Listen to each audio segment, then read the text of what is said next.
കർണാടകയുടെ വിവിധ ഭാഗങ്ങളിൽ വരും ദിവസങ്ങളിൽ ഇടിയോടുകൂടിയ ശക്തമായ മഴയ്ക്ക് സാധ്യതയുണ്ടെന്ന് കേന്ദ്ര കാലാവസ്ഥാ വകുപ്പ്. ബംഗാൾ ഉൾക്കടലിൽ രൂപപ്പെട്ട ന്യൂനമർദ്ദത്തിന്റെ സ്വാധീനം മൂലമാണ് മഴ പ്രവചിക്കപ്പെടുന്നത്. അതേസമയം ബംഗളൂരുവിൽ താപനില ഇനിയും കുറയുമെന്നാണ് നിഗമനം.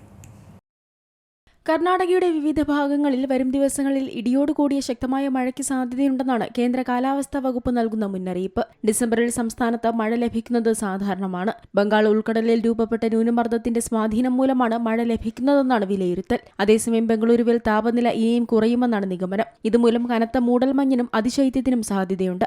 ചരിത്രത്തിലെ തന്നെ ഏറ്റവും കൂടിയ തണുപ്പാണ് ഇപ്പോൾ നഗരത്തിൽ അനുഭവപ്പെടുന്നത്. തണുപ്പിനൊപ്പം കനത്ത വായുമലിനീകരണവും ബംഗളൂരുവിൽ വർദ്ധിക്കുകയാണ്. കർണാടകയുടെ ഉൾപ്രദേശങ്ങളിലുടനീളം കുറഞ്ഞ താപനില സാധാരണയേക്കാൾ 5 മുതൽ 7 ഡിഗ്രി സെൽഷ്യസ് വരെ കുറഞ്ഞിട്ടുണ്ട്.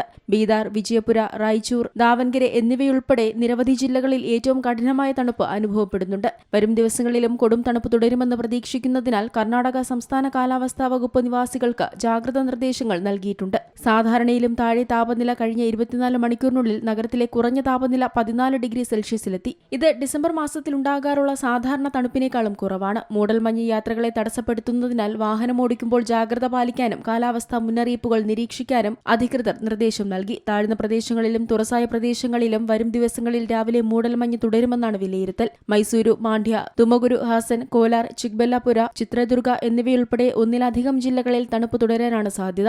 കലബുർഗി, റായ്ചൂർ എന്നിവയുൾപ്പെടെ 7 ജില്ലകളിൽ കാലാവസ്ഥാ വകുപ്പ് ഓറഞ്ച് അലർട്ടും പ്രഖ്യാപിച്ചു. മാണ്ഡ്യ, മൈസൂരു എന്നിവയുൾപ്പെടെ 15 ജില്ലകളിൽ യെല്ലോ അലർട്ടാണ്. National desk, Zee Malayalam news. ഏറ്റവും പുതിയ വാർത്തകളും വിശേഷങ്ങളും വിരൽത്തുമ്പിലറിയാൻ സി മലയാളം ന്യൂസ് എല്ലാ ഡിജിറ്റൽ പ്ലാറ്റ്ഫോമുകളിലും ലഭ്യം.